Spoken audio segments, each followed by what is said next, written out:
pertanian alami yang saya pahami itu mungkin dari unsur kesehatan lah gitu. Karena kita kan nggak pakai pestisida, jadi ada keunggulannya itu di kesehatan lah gitu.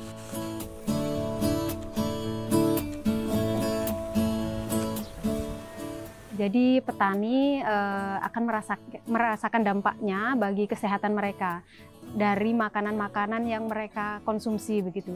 Jadi mereka bisa melihat sendiri, merasakan sendiri perubahan yang terjadi ketika mereka mengkonsumsi pangan yang alami dari hasil pertanian alami dengan pangan dari hasil pertanian kimia yang sebelumnya pernah mereka lakukan begitu. Jadi secara kesehatan mereka bisa merasakan itu gitu, ada perubahan.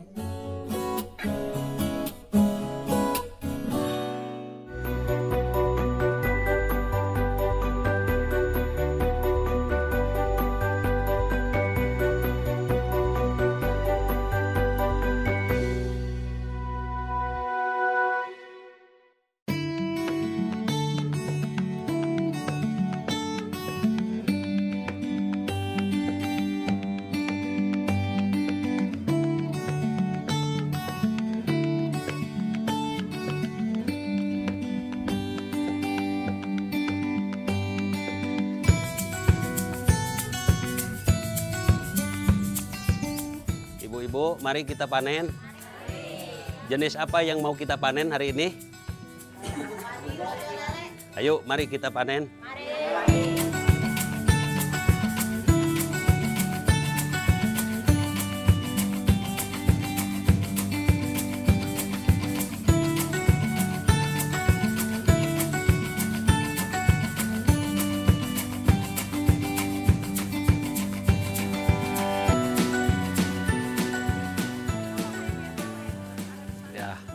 Ya, kita ini melakukan panen bareng bersama ibu-ibu. Proses pemanenannya kita bareng-bareng sama ibu-ibu dan manfaatnya mudah-mudahan ada buat ibu-ibu karena kita sistemnya bagi hasil. Ibu-ibu biasa ngerjakan seperti dimulai dari nanam sampai panen itu biasa dilakukan seperti ibu-ibu. Ya bisa dikatakan latar belakang ibu-ibu itu biasa ngerjakan di lahan-lahan sendiri ataupun di lahan-lahan garapan orang. Kegiatan ibu-ibu hari-harinya tadi bertani, misalkan karena kita musim padi musiman gitu. Sehari-harinya ibu-ibu ada yang ke kebun, ada yang jadi buruh di kebun atau apa aja gitu. Ya intinya berarti kerjanya ibu-ibu serabutan.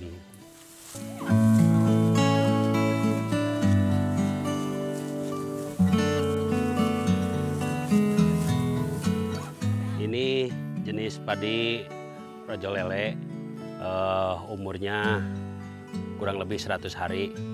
Kita di sini nanam dua prioritas atau dua macam. Kita tanamnya yang kalau musim ini Rojo Lele, mungkin musim besok kita nanam Pandan Wangi. Bibitnya kita dapat awalnya dari Boyolali, dari Jawa Tengah ya. Pertama kita kan kalau bertani berarti pertama kita penyemaian, ngolah lahan untuk penyemaian, baru disemai umur 20 hari itu ditanam. Dari mulai tanam itu mulai dihitung 100 hari itu sampai pasca panen. Proses untuk bikin bibit kita bikin di kompos dulu. Pertama berarti di jemur secara kering, terus direndam selama 2 malam, terus dikompos 2 malam itu supaya keluar akar padi gitu. Baru itu ditebar di semai. Kita untuk di lahan 1 hektar ini kita menggunakan bibitnya sebanyak kalau di sini sebanyak 50 liter. Kalau dihitung berarti kurang lebih 30 kiloan. 30 kilo. 1 hektar ya.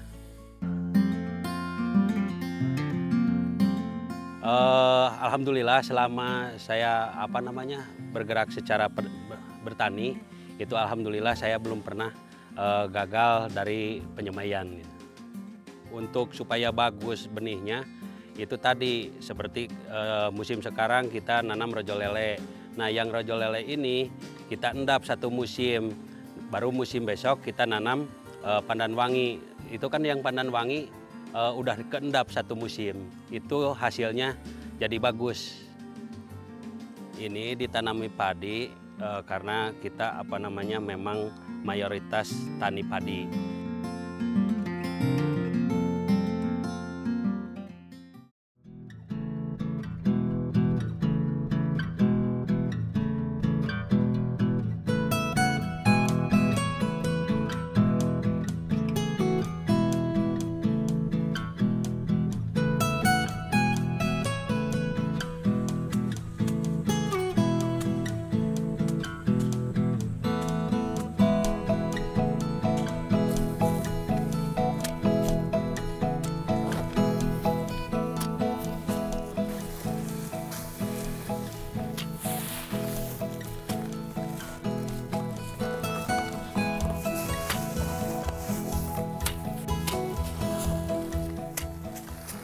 Ini kita lagi ngegebot di sini namanya ini, atau ngerontokin padi lah intinya gitu. Ini padi usianya 95 hari ini, karena mungkin didukung cuaca sekarang bagus panasnya di sini gitu. Jadi biasanya ini umurnya 100 hari. Tapi sekarang ini 95 hari udah bisa dipanen. Setelah ini dibersihin, bisa dikatakan sampahnya gitu. Soalnya di sini adatnya bersih, bukan kilo. Jadi sistemnya kita liter nantinya. Di sini kita bertani alami dan perlakuannya juga perlakuan alami. Kita pakai pupuk alami seperti memakai kotoran-kotoran hewan seperti itu, dan paling kita pakai seperti batang padi untuk dikompos, itu dijadikan pupuk.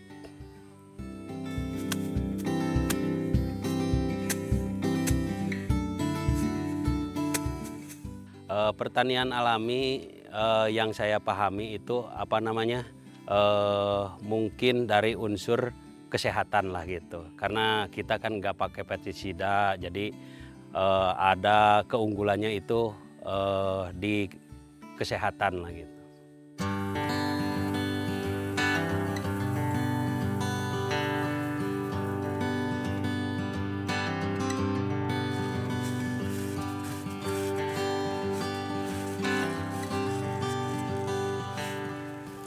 Ya, ini ibu-ibu karungna buat masukin padi. Siap. Ini lagi pembersihan yang kosongnya gitu atau sampahnya, biar supaya bersih padat ininya. Bersih padat ininya nih padinya. Kalau ada angin dianginin, tapi kalau nggak ada angin ditapi ini kayak seperti ini. Ini sangat efektif, sangat bersih. Udah kelihatan ini tuh padatnya. Ini cara ngebersihinnya cuma cukup satu kali ini doang gitu. Nanti ini baru dijemur. Setelah dijemur, digiling, dibawa ke tempat penggilingan padi.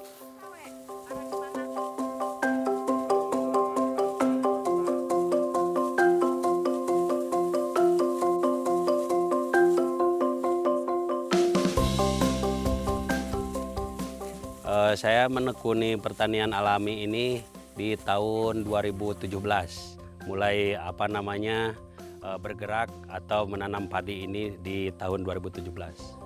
Sebelumnya kita karena taunya secara pertanian konvensional, kita dulunya secara konvensional, tapi setelah kita tahu setelah kita punya bekal sedikit ilmu tentang pertanian alami, baru di tahun itu saya bergerak untuk bertani alami. Ini bentuk berasnya panjang, bagus, enggak bulat.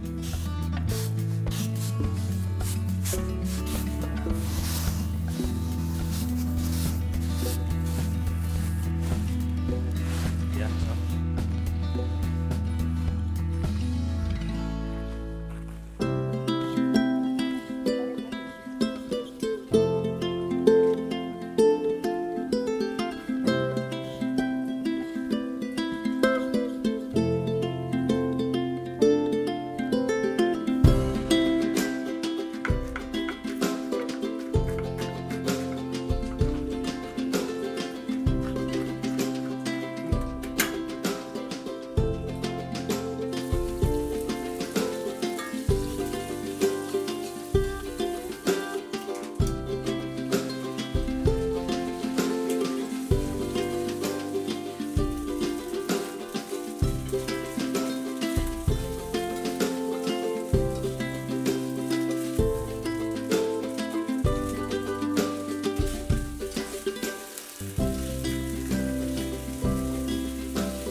Kalau di tani alami kita lebih mengunggulinnya di kesehatan itu, karena tadi misalkan seperti secara konvensional kita pakai pestisida, di dalamnya ada unsur bisa dikatakan racun-racun lah gitu. Kalau di alami kan kita nggak pakai, jadi bisa dikatakan secara kesehatan kita udah sehat lah gitu, adik.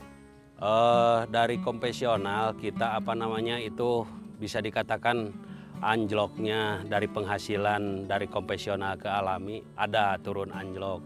Karena apa? Ya mungkin pengalihan bertani kan kita beda gitu. Jadi hasilnya itu sangat turun lah istilahnya gitu. Itu kita di 2 tahun lah itu untuk pemulihan lahannya gitu. Kalau sekarang mah udah kelihatan hasilnya, kalau bisa dikatakan mungkin udah adaptasi jenis yang kita tanam, hasilnya juga udah mengimbangi sih gitu ke konvensional.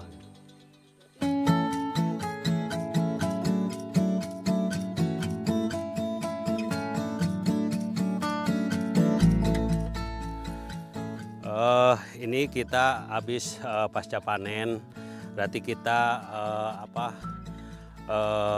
awal kita ngebajak dulu sawah sambil nunggu air datang. Setelah itu ini memang nyangkul pertama, kalau nyangkul yang kedua nanti dibajak, dialusin gitu. Ini yang pertama. Nah ini kondisi tanah alami atau yang diperlakukan secara alami. Nah seperti ini gemburnya atau mudah lah, udah enteng gitu, nggak keras. Segini ini lahan dihantam kemarau, tapi lumayan lah ini nggak keras tanahnya.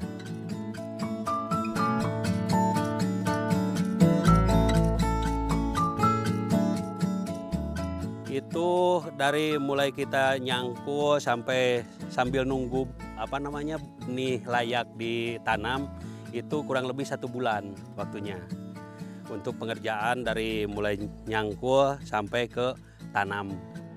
Menurut saya kriteria tanah yang subur itu seperti ini tanahnya, udah gembor gini kan itu tanahnya, jadi nggak keras. Ini udah empuk banget itu, jadi ini udah empuk banget, jadi bisa dikatakan ini yang membuat tanaman kita subur atau berhasil lah tanaman kita.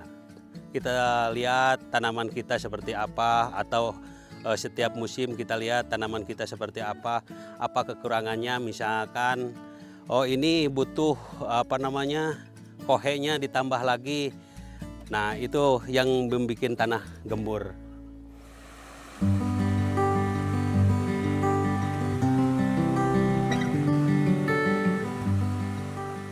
Ini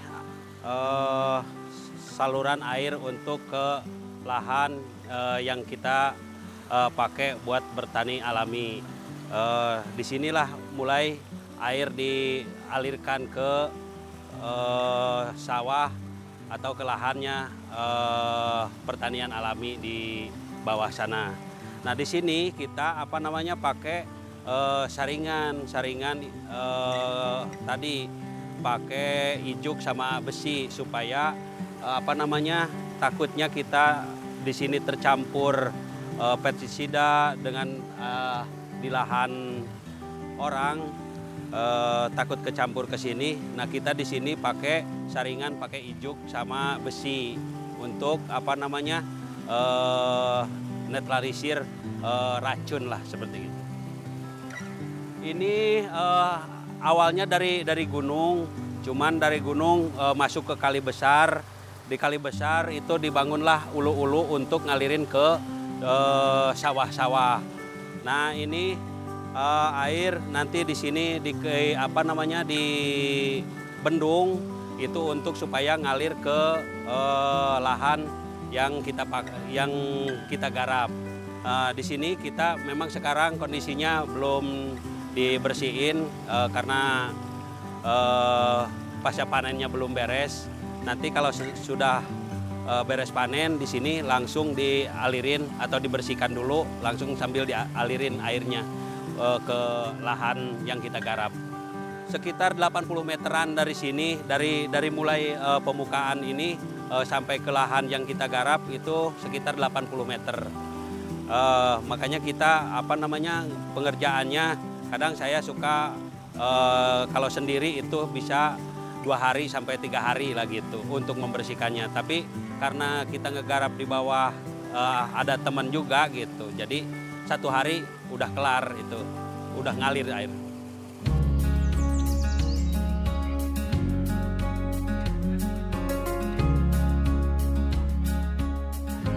Nama saya Marisa Zuhrufa, saya staf di Bina Desa di bidang pendidikan pengorganisasian, unitnya di Institut Pertanian Alami.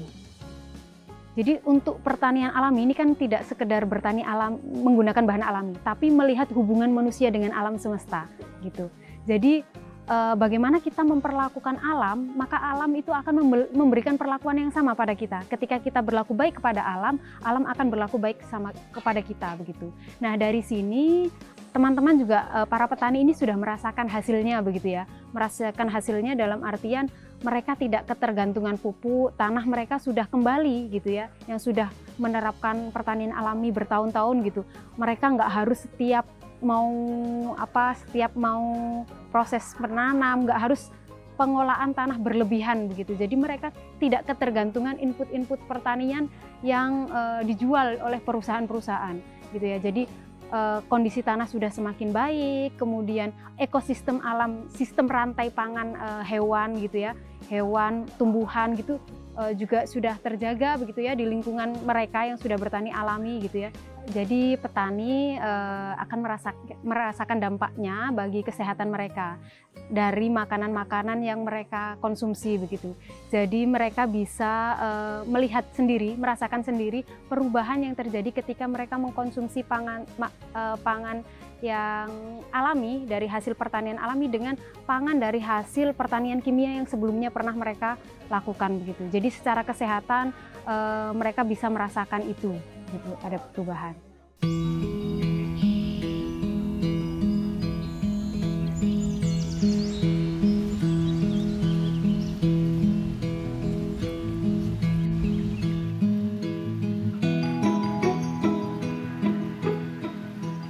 Kita mau ngambil mikroba 1.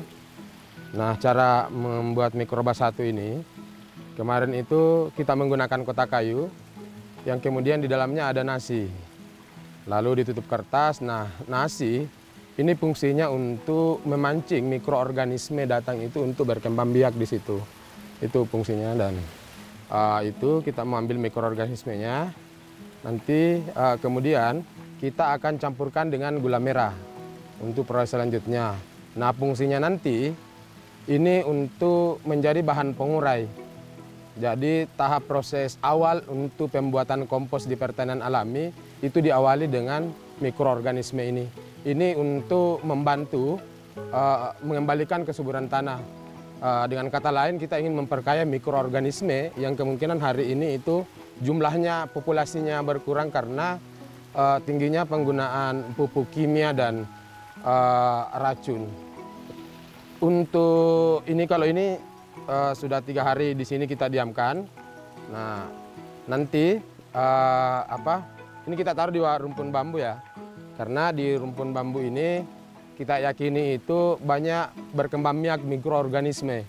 Nah, karena di pohon bambu ini, kenapa kita yakini? Karena di pohon bambu ini salah satunya dia cukup steril, tidak tersentuh oleh bahan kimia, kemudian dari pertumbuhan bambu sendiri itu jarang sekali terserang oleh hama dan penyakit. Ini mikroba 1 yang kita buat kemarin, yang kita bawa ke rumpun bambu sesuai jadwal. 3 hari setelah kita diamkan di bawah rumpun bambu, kemudian kita ambil. Nah, nanti nasinya ini kita campur dengan gula merah untuk proses pembuatan mikroba 2-nya. Perbandingannya 1:1. Nah, caranya seperti kemarin ya. Gulanya diiris tipis dulu, diiris tipis. Kemudian kita campurkan dengan nasinya dengan cara diremas sampai merata. Masukkan ke dalam toples, kemudian kita tutup lagi dengan kertas. Kemudian diikat dengan karet, kemudian kita simpan di tempat yang teduh selama 1 minggu. Nah, setelah itu baru bisa kita pergunakan.